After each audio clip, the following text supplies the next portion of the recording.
Hello जी। राम राम आप सभी को। नमस्कार सभी प्यारे बच्चों को। कैसे हैं आप सब? उम्मीद करता हूं आप सब बहुत अच्छे होंगे, स्वस्थ होंगे। आपका प्रिपरेशन बहुत अच्छा चल रहा होगा। मैं हेमंत कुमार मिश्रा आपका स्वागत करता हूं आपके अपने channel pro maths mentor Hemant sir में। हम लगातार अभी कंपाउंड इंटरेस्ट का लेसन कर रहे हैं, जिसके क्रम में आज हम एक नया वीडियो लेकर आए हैं आपके पास। हम कुछ ऐसे प्रश्न जो कि साधारण ब्याज और कंपाउंड इंटरेस्ट के साथ जो है मिले जुले तरीके के प्रश्न आते हैं, हम उन प्रश्नों पर थोड़ा सा चर्चा आज करेंगे। सबसे पहले मैं आपको यह बताना चाहता हूं कि इस कंपाउंड इंटरेस्ट और साधारण ब्याज में जो डिफरेंस था वो हमने ट्री वाले बेस में देखा था। और अगर हम फार्मूले से भी देखते हैं, जैसे आप जानते हैं कि 2 वर्ष का साधारण ब्याज कैसे निकाला जाता है, और अगर यही इंटरेस्ट क्या होता, सिंपल इंटरेस्ट होता, तो हम क्या इसको कैसे निकालते फिर? ठीक है, तो यानी इन दोनों सेगमेंट में आप देखेंगे तो अंतर कितने का आ रहा है? केवल, यानी साधारण ब्याज के प्रतिशत और कंपाउंड इंटरेस्ट के प्रतिशत में अंतर कितना होता है? इतने का अंतर होता है। और अगर इनके अमाउंट में अंतर पूछा जाए तो जानते हैं कि ये परसेंट किसके साथ कैलकुलेट होता है? पी के साथ कैलकुलेट होता है। और ये किसके साथ कैलकुलेट होगा? ये भी पी के साथ कैलकुलेट होगा। ठीक है, तो अगर अब आप बताइए, ये कंपाउंड इंटरेस्ट का परसेंट हो गया, ये सिंपल इंटरेस्ट का परसेंट हो गया, और अगर प्रिंसिपल के साथ कैलकुलेट करेंगे तो आएगा क्या? आप कहेंगे सर ब्याज आएगा। तो यही अंतर क्या हुआ मेरे भाई? सीआई और एसआई का अंतर हुआ। तो आप ध्यान दें, अगर मैं इतना देखूं तो ये इससे पूरी तरह कट जाएगा, तो बचेगा क्या? P into X Y by 100, और ये एक्स वाई एक जैसा है तो आर स्क्वायर बाई 100। ये एसआई और सीआई का अंतर होता है। और ट्री में भी आपने देखा था, हमने ट्री वाले जब प्रश्न किए थे तो उसमें भी आपने देखा था कि किस तरीके से डिफरेंस निकाला जाता है। उम्मीद है ये बातें आपको समझ में रहेंगी। ठीक है, अगर इतनी बात आपको समझ में रहती है तो आ जाइए फटाफट से आज के सवाल करते हैं। ये पहला सवाल आज आपके लिए। सबसे पहले वीडियो को 1 मिनट पॉज करके अपने आप से देख लिया करिए सवाल को लगाकर, इसलिए मैं हट जाता हूं सामने से। ठीक है, चलिए, उम्मीद है आपने देखा होगा। 3 वर्षों के लिए 10% प्रतिवर्ष की दर से एक धनराशि के साधारण ब्याज और चक्रवृद्धि ब्याज के बीच का अंतर 31 रुपया है। तदनुसार वह राशि क्या है? क्या कहा उसने? साधारण ब्याज और चक्रवृद्धि ब्याज के बीच का अंतर 3 वर्षों के लिए, 3 वर्षों के लिए साधारण ब्याज और चक्रवृद्धि ब्याज के बीच का अंतर। देखिए ध्यान से समझिए, आर कितना है मेरे भाई? आर है 10%। 10% की वैल्यू क्या होती है? 1/10। मैंने क्या कहा, जब 3 वर्षों के लिए कहे तो आपको प्रिंसिपल किसे मानना है? 1000 को मानना है। और हर 1000 का जब आप 1/10 निकालेंगे, 3 वर्षों के लिए है तो 3 बार निकालेंगे। और जब आप 3 बार 1/10 निकालेंगे मेरे लाल, तो ये क्या आ जाएगा आपका? एसआई हो जाएगा। ये क्या हो जाएगा आपका? एसआई हो जाएगा। अब आपको पता है कि 3 सालों के लिए सीआई कैसे निकलती है? एक बार इसका 1/10 करेंगे, 2 बार इसका 1/10 करेंगे, और एक बार इसका 1/10 करेंगे। हाँ या ना? यही समझाया था आपको पीछे। तो ध्यान दीजिए, ये वाला सेगमेंट क्या था? ये वाला सेगमेंट क्या था? आप कहेंगे सर ये वाला सेगमेंट तो एसआई था। तो सीआई क्या होगा? सीआई क्या होगा? आप कहेंगे सर एसआई में ये चारों जोड़ोगे तो सीआई बन जाएगा। तो मैंने क्या आपको समझाया था कि सीआई और एसआई का डिफरेंस कौन होता है? यही होते हैं। तो ये आ कितने रहे हैं? 31। तो 31 की वैल्यू क्या आ रही है मेरे भाई सवाल में? 31। यानी एक रेशियो की वैल्यू कितनी है? 1 रुपया। एक रेशियो की वैल्यू कितनी है? 1 रुपया। वह राशि क्या है? यानी मूलधन। तो मैंने क्या कहा था बेटा? मूलधन हम किसको मानते हैं? इसको मानते हैं। तो अगर एक रेशियो की वैल्यू 1 रुपया है तो 1000 रेशियो की वैल्यू क्या हो जाएगी बेटा? 1000 रुपया। यानी मेरा मूलधन क्या हुआ मेरे भाई? 1000 रुपया। बोलिए हाँ या ना? क्या आसानी से सवाल हो गया? बोलिए, क्या आसानी से सवाल हो गया मेरे भाई? हाँ या ना? हाँ या ना? हो गया, बहुत अच्छे। चलिए आगे वाले सवाल पर आते हैं हम। अगला सवाल आपके लिए, चेक करिए एक बार अपने से।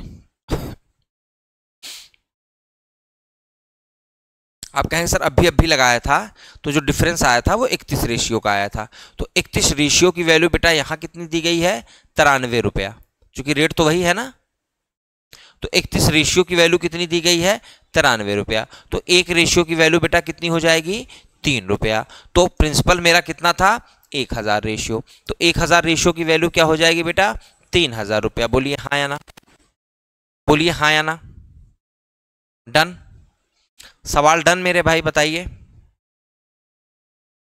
चाहते तो आप बस वही स्ट्रक्चर आपको बनाना था, क्योंकि 10% रेट था तो 10% का मतलब 1/10 होता है, तो 1/10 का 1/10 में 3 बार गुना कर देंगे तो यहाँ नीचे हमारा क्या मिल जाएगा, 1000 रुपया हमको प्रिंसिपल मिल जाएगा। और इस 1000 का 1/10 हम 3 बार करेंगे तो हमें क्या मिलेगा, 100 100 100। और जब हम कंपाउंड इंटरेस्ट पे रहते हैं तो इसका 1/10 एक बार करते हैं, 2 बार इसका 1/10 करते हैं और 1 बार इसका 1/10 ज्यादा करते हैं। 1 बार इसका 1/10 ज्यादा करते हैं।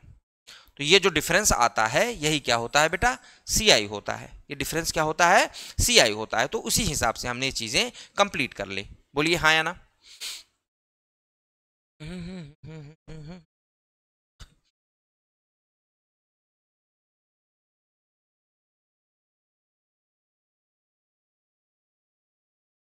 अगला सवाल, यदि 1250 रुपए की एक निश्चित राशि 2 वर्ष के लिए साधारण ब्याज, difference between compound interest and simple interest at a certain some of money rupees इतना फॉर 2 ईयर इज 72।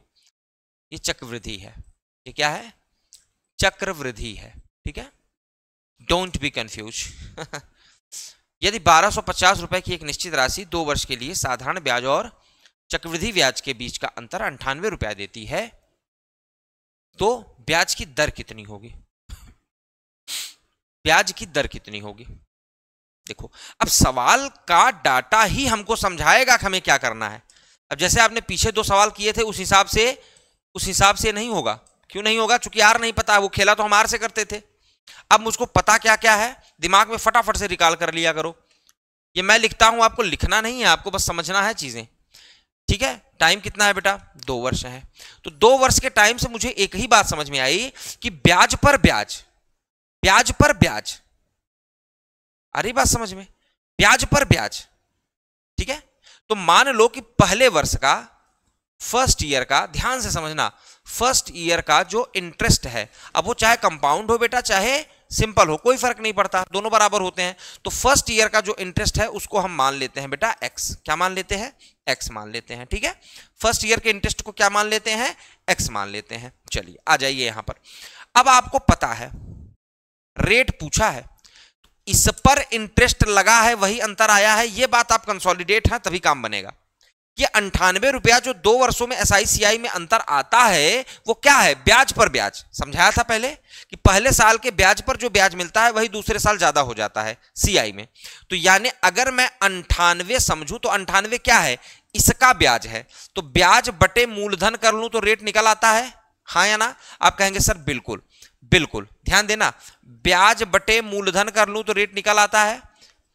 इन दोनों को बराबर लिख सकता हूं, चूंकि ये भी रेट है ये भी रेट है, पर ब्याज बटे मूलधन, और यहां पर ये ब्याज है ये मूलधन। बोलिए हाँ या ना, आप कहेंगे सर बिल्कुल। तो आराम से 3 गुना कर लीजिए, तो एक्स स्क्वायर की वैल्यू क्या हो जाएगी बेटा, 98 गुने 1250। अब जनजाहिर को पता है कि 98 का मान होता है 49 गुने 2, 49 गुने 2 गुने 1250, और 1250 गुने 2 करोगे तो क्या हो जाएगा 2500, और 49 का क्या हो जाएगा 7। ये मैंने ऐसे क्यों सेटल किया, अब ध्यान दीजिए, क्योंकि ये एक्स स्क्वायर था, ये क्या था एक्स स्क्वायर। अब एक्स की वैल्यू लगाऊंगा तो यहां रूट निकालूंगा, इनका रूट निकालूंगा कि नहीं निकालूंगा। आप कहेंगे सर बिल्कुल निकालेंगे, बिल्कुल सर रूट निकालेंगे। तो चलो इसका रूट निकालते हैं। तो अभी आपको यहां दिख नहीं रहा होगा, मैं हट जाऊंगा या मैं यहां से हटा ही देता हूं इसको।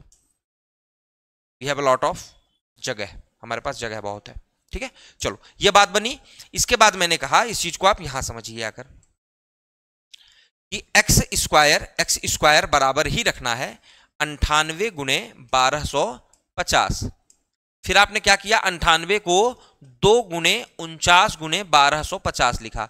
फिर मैंने कहा 1250 और 2 का गुना कर दो, जिससे ये क्या हो गए 2500, और क्या हो गए 49। ये बराबर किसके हैं बेटा, एक्स स्क्वायर के। तो एक्स बराबर क्या निकलेगा, रूट ओवर 49 गुने 2500, रूट ओवर 49 गुने 2500, तो रूट ओवर 49 का वैल्यू और 2500 का वैल्यू 7 पंचे 7 पंचे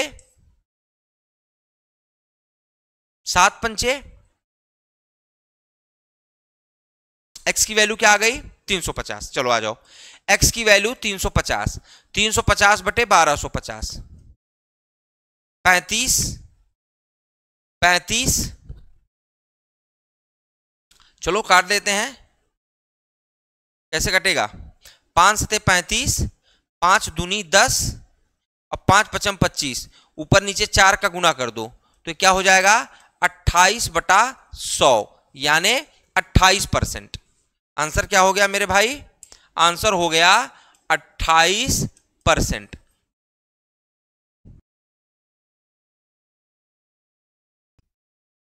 बोलिए आंसर क्या हुआ।